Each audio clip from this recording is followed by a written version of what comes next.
Hello, हाँ, very good evening all my student. This is Sangeeta and welcome to Maa Ganga home science. माँ Ganga home science में आप सभी का बहुत बहुत स्वागत है। तो आज हम बात करने वाले हैं यूजीसी नेट एमसीक्यू, जो हमारे यानी यूजीसी नेट में पूछे जाते हैं उनसे संबंधित। तो हम पहले प्रश्न पर आते हैं, यानी समय को अधिक बर्बाद नहीं करेंगे। और अगर आप चाहते हैं ऐसे ही प्रश्न मिले हमें, तो आप हमारे माँ गंगा होम साइंस को सब्सक्राइब और लाइक शेयर जरूर करें। और हम पहले प्रश्न पर आते हैं। पहला प्रश्न है,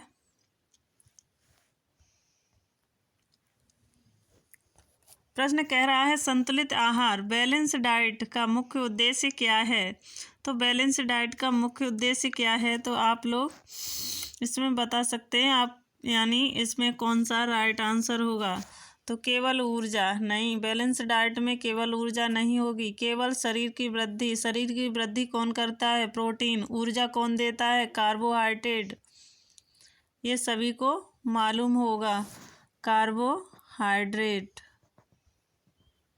हाइड्रेट ये क्या हमारे शरीर को ऊर्जा देता है। प्रोटीन शरीर की वृद्धि, वृद्धि में कौन? प्रोटीन।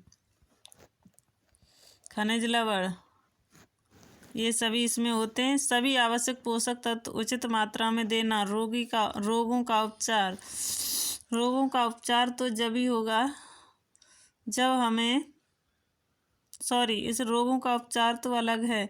इसमें जो राइट आंसर है वो कौन सा है? तो इसका जो राइट आंसर होगा, सी इज द राइट आंसर। अगर हमें संतुलित डाइट चाहिए, यानी बैलेंस डाइट का उद्देश्य क्या है, तो हमें सभी पोषक तत्व उचित मात्रा में लेने होंगे। सभी पोषक तत्व उचित मात्रा में लेने होंगे, तब हम संतुलित आहार प्राप्त कर सकते हैं। तो इसका जो आगे एक्सप्लेन है वो भी देख लेते हैं। इसका उत्तर देख लिया, सी है। तो इसमें बैलेंस डाइट आहार है जिसमें सभी पोषक तत्व सही मात्रा और अनुपात में हों और शरीर की आवश्यकता अनुसार हों। केवल ऊर्जा एवं वृद्धि से नहीं, समग्र स्वास्थ्य इसका उद्देश्य है। क्या है? समग्र स्वास्थ्य इसका उद्देश्य है। अगले प्रश्न पर आते हैं। अगला प्रश्न है प्रश्न नंबर 2। ये क्या कह रहा है? ये कह रहा है निम्न में से कौन सा पोषक तत्व ऊर्जा नहीं देता है। यानी निम्न में से कौन सा पोषक तत्व है वो ऊर्जा नहीं देता है। कार्बोहाइड्रेट, वसा, प्रोटीन। कार्बोहाइड्रेट से हमें कितनी ऊर्जा मिलती है? 4 कैलोरी, 4 किलो कैलोरी ऊर्जा मिलती है। यानी 1 ग्राम प्रोटीन से। वसा 9 kilo calorie, 9 kilo calorie. Protein से भी 4। एनसीईआरटी के अनुसार बता रही हूँ। जो हमें ऊर्जा नहीं देते हैं वो कौन है? विटामिन एवं खनिज लवण। तो इसका जो राइट आंसर होगा वो डी होगा। D is the right answer. अगले प्रश्न पर आते हैं। इसका भी एक्सप्लेन है। इसका डी राइट आंसर है। देख लेते हैं। कार्बोहाइड्रेट, फैट, प्रोटीन ऊर्जा देते हैं। क्या ऊर्जा देते हैं? विटामिन और मिनरल ऊर्जा नहीं देते हैं। बल्क शरीर की क्रियाओं को नियंत्रित करते हैं। कौन शरीर की क्रियाओं को नियंत्रित करते हैं? तो ये जो विटामिन और मिनरल्स होते हैं वो क्या शरीर की क्रियाओं को नियंत्रित करते हैं। अगला प्रश्न है, सही एक्सप्लेन देखिए। ये डबल आ गया। अगले प्रश्न पर आते हैं। अगला प्रश्न है, ये गलत, कुपोषण। कुपोषण माल न्यूट्रिशन का अर्थ है केवल अल्प पोषण, केवल अति पोषण, पोषक तत्वों की कमी या अधिकता दोनों, या केवल बच्चे में होने वाली समस्या। तो कुपोषण का अर्थ क्या है? केवल अल्पपोषण। अल्पपोषण क्या होता है? अल्पपोषण में मतलब बच्चा या मनुष्य कोई भी व्यक्ति यानी उसका वेट कम हो जाता है, उसे यानी कम पोषण मिल पाता है, यानी उनकी जो ज़रूरत है उस प्रकार से उन्हें भोजन नहीं प्राप्त होता है, ये सभी। और अति पोषण जो बड़े लोग होते हैं वो आवश्यकता से अधिक खा लेते हैं, और अल्प पोषण आवश्यकता से कम। ये दोनों अति पोषण और अल्प पोषण में आप लोग डिफरेंस समझ गए होंगे। और जो इसका आंसर है वो क्या है? तो इसमें केवल वाला तो वैसे भी हटा देते हैं, नेगेटिव वर्ड है। आप लोगों ने सीटेट किया होगा तब पढ़ा भी होगा। सॉरी, आपको कहाँ सीटेट, जिसने भी किया है वो इसमें पढ़े होंगे जो नेगेटिव और पॉजिटिव वर्ड आते हैं वो। तो इसका जो राइट आंसर होगा पोषक तत्वों की कमी या अधिकता, यानी कुपोषण अधिक खाने से भी हो सकता है और कम खाने से भी कुपोषण हो सकता है, दोनों प्रकार से कुपोषण होता है। तो सी इज़ द राइट आंसर। आप लोग ये समझ चुके होंगे, समझ गए होंगे। अगले प्रश्न पर आते हैं। इसका जो प्रश्न यानी उत्तर है ये देख सकते हैं आप, और इसका जो एक्सप्लेन है वो भी देखते हैं। अंडर न्यूट्रिएंट्स और कमी, अंडर न्यूट्रिशन कमी और ओवर न्यूट्रिशन कमी दोनों शामिल हैं, ये आपने देख लिया। यह सभी आयु वर्ग में हो सकता है, ये समस्या सभी आयु वर्ग में हो सकती है। आगे अगले प्रश्न पर आते हैं। अगला प्रश्न है हमारा विटामिन। क्या है? विटामिन। विटामिन ए की कमी से कौन सा रोग होता है? सभी को पता होगा कि विटामिन ए की कमी से कौन सा रोग होता है। तो रिकेट्स किसकी कमी से होता है? तो विटामिन डी की कमी से, विटामिन डी की कमी से। और कैल्शियम, विटामिन डी की कमी से। स्कर्वी किसकी कमी से होता है? स्कर्वी हमारी विटामिन सी की कमी से होता है। रतौंधी, एनीमिया लोहा की कमी से होता है, लोह तत्व। और फॉलिक एसिड इनकी कमी से क्या हो जाता है? एनीमिया। अधिकतर किस में देखा जाता है? तो ये गर्भवती महिलाओं में ये समस्या अधिक देखी जाती है। जो इसका राइट आंसर है वो सी इज़ द राइट आंसर। रतौंधी इसका राइट आंसर हो जाएगा। सी इज़ द राइट आंसर। इसका उत्तर है जिसका जो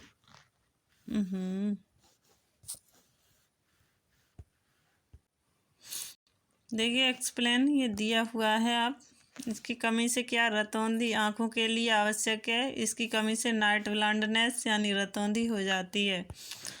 अगले प्रश्न पर आते हैं। प्रश्न नंबर 5 ये कह रहा है निम्न में से कौन सा जीवन शैली रोग है? तो जीवन शैली रोग टीबी है, मलेरिया है, मधुमेह है, हैजा है। तो जीवन शैली रोग कौन सा है ये आप बता सकते हैं। तो जीवन शैली रोग कौन सा है? तो जीवन शैली रोग टीबी, मलेरिया, मधुमेह या हैजा। तो इसका जो राइट आंसर होगा वो कौन सा होगा? मधुमेह। मधुमेह हमारा क्या जीवन शैली रोग है। मलेरिया, हैजा हमारा किससे यानी जल से फैलता है। टीबी भी एक बीमारी है, 6 रोग इसे कहते हैं। मलेरिया एक गर्मियों में फैलने वाली बीमारी है। और आगे देखते हैं इसका सही उत्तर, यानी ये किससे होती है? जो डायबिटीज होती है। तो इंसुलिन की कमी हो सॉरी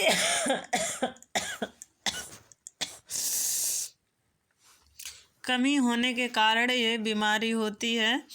तो इसमें कुछ टिप्स भी हैं, वो इस प्रकार हैं कि जैसे कि गलत आहार खाने से भी ये बीमारी हो सकती है। कम शारीरिक गतिविधि, कम यानी शारीरिक क्रियाएं करने से भी ये बीमारी हो जा यानी होती है, या तनाव से होती है,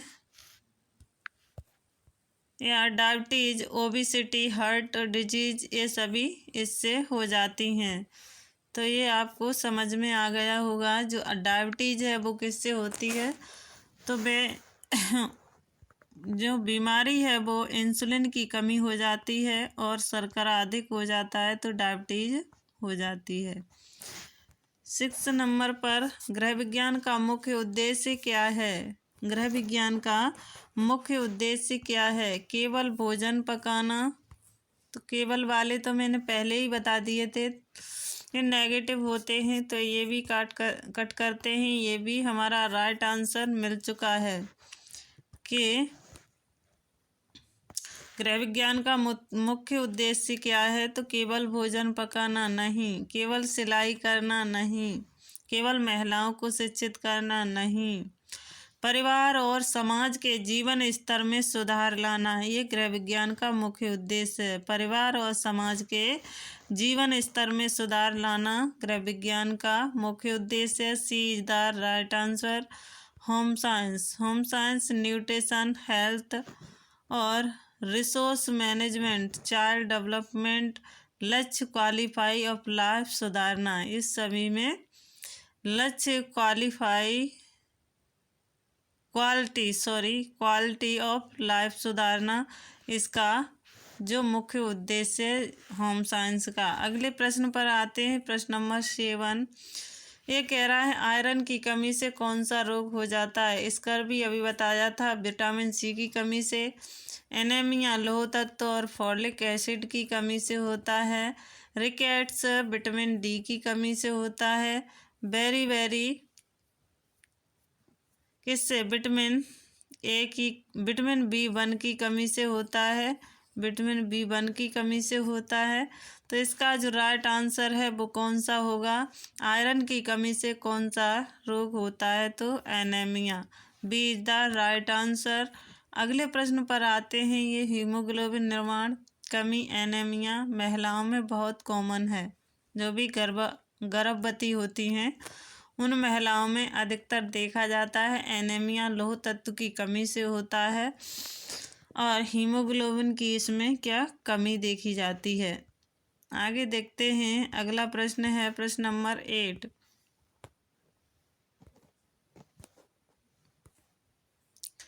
प्रश्न नंबर 8 कह रहा है निम्न में से कौन सा प्रोटीन एक अच्छा स्रोत है? निम्न में से कौन सा प्रोटीन का अच्छा स्रोत है? प्रोटीन का अच्छा स्रोत कौन सा है? चावल किसके हैं? कार्बोहाइड्रेट के। किसके? कार्बोहाइड्रेट। कार्बोज अधिक मात्रा में पाया जाता है, कार्बोहाइड्रेट।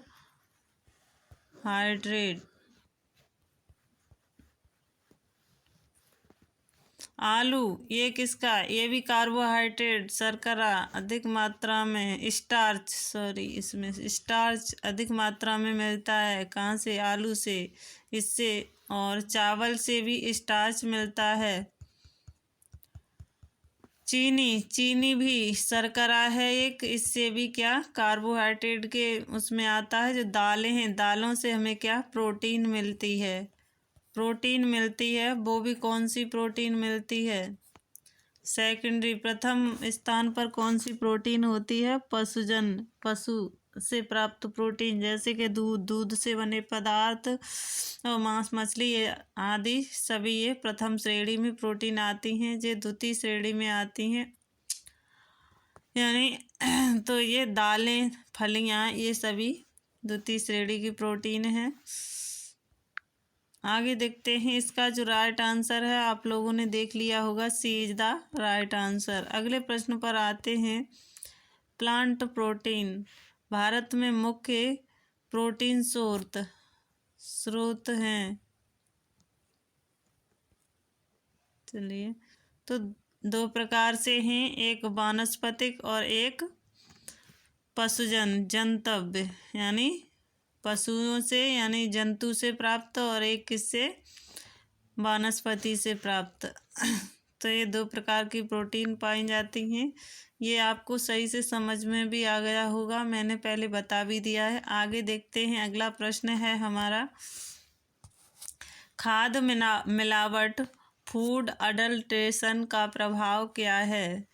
तो स्वाद बढ़ता है इससे, खाद्य मिलावट से, या पोषण बढ़ता है, या स्वास्थ्य पर हानिकारक प्रभाव पड़ते हैं, और जो सुरक्षित होता है, भोजन सुरक्षित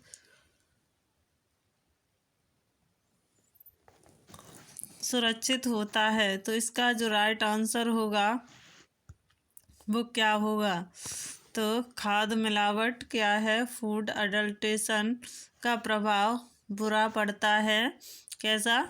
गलत, यानी बुरा प्रभाव पड़ता है मिलावट में। जैसे कि मिलावट की बात करें, कौन कौन से में क्या क्या मिलाया जाता है, कौन कौन से फूड में क्या क्या मिलाया जाता है। तो दूध की बात करें तो दूध में क्या पानी मिला दिया जाता है, दही में पानी मिला दिया जाता है। काली मिर्च की बात करें तो इसमें पपीते के बीज मिला दिए जाते हैं, पपीते के बीज मिला दिए जाते हैं। और हम जो पिसी हुई लाल मिर्च होती है उसमें किसकी मिलावट होती है? ईंट और कलर की मिलावट की जाती है। और जो क्या धनिया पिसा हुआ होता है उसमें गोबर यानी लीद वगैरह उसकी मिलावट की जाती है। और कई ऐसी मिलावट हैं उसमें की जाती हैं। कई जो मिलावट के खाद्य पदार्थ उसमें किया, जीरा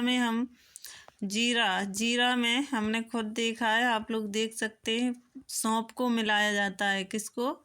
सौंफ को। और किसे? सोया और सौंफ मिलाई जाती है जीरे के मिलावट में। ये सभी मिलावट वाले खाद्य पदार्थ इसमें मिला दिए जाते हैं, खाद्य पदार्थों में मिला दिए जाते हैं, जो कि कम मूल्य वाले खाद्य पदार्थ उच्च मूल्य वाले खाद्य पदार्थों में मिला दिए जाते हैं। तो इसका जो राइट आंसर होगा वो कौन सा होगा? तो स्वाद बढ़ाना। इसमें कोई मिलावट में स्वाद नहीं बढ़ता है, पोषण भी नहीं बढ़ता है, पोषक सुरक्षित, भोजन सुरक्षित रहता है, नहीं, स्वास्थ्य पर हानिकारक प्रभाव पड़ते हैं। अगला प्रश्न है, तो फूड अडल्ट्रेशन विषाक्त प्रभाव, कुपोषण और दीर्घकालिक रोग हो जाते हैं इसकी कमी से। विषाक्त प्रभाव, कुपोषण हो जाता है। कुपोषण अभी हमने देखा था 2 प्रकार से होता है, यानी अतिपोषण और कम पोषण 2 प्रकार से होता है। विषाक्तता जैसे कि किसी भी खराब चीज़ को, खराब यानी फूड को अच्छे फूड में मिला दिया जाए तो वो विषाक्तता पैदा करता है। इसे खाने से दीर्घकालिक रोग हो जाते हैं, जैसे कि किडनी, हृदय रोग, ये कई प्रकार के दीर्घकालिक रोग हो जाते हैं। अगला प्रश्न है, प्रश्न नंबर 10, समुदाय पोषण कम्युनिटी न्यूट्रिशन का उद्देश्य है। कम्युनिटी न्यूट्रिशन का उद्देश्य क्या है? तो इसका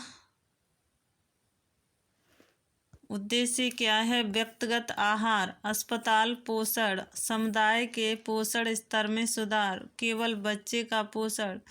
तो ये व्यक्तिगत समुदाय पोषण का उद्देश्य है, क्या है?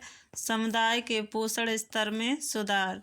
क्या? समुदाय के पोषण स्तर में सुधार। सी इज द राइट आंसर। देखिए, कम्युनिटी न्यूट्रिशन जनसंख्या स्तर पर पोषण समस्याओं की पहचान और समाधान, ये सभी इसमें कार्य करते हैं। तो आज के लिए इतना ही। अगले मिलते हैं हम अगली यानी क्लास में। Thank you so much. अगर आपको ये क्लास अच्छी लगती है या अच्छी लगी है, यूजीसी नेट का कंटेंट आप लोग चाहते हैं, तो आप इस चैनल को लाइक, सब्सक्राइब और शेयर अवश्य करें। और आप लोगों को बहुत बहुत धन्यवाद। Thank you.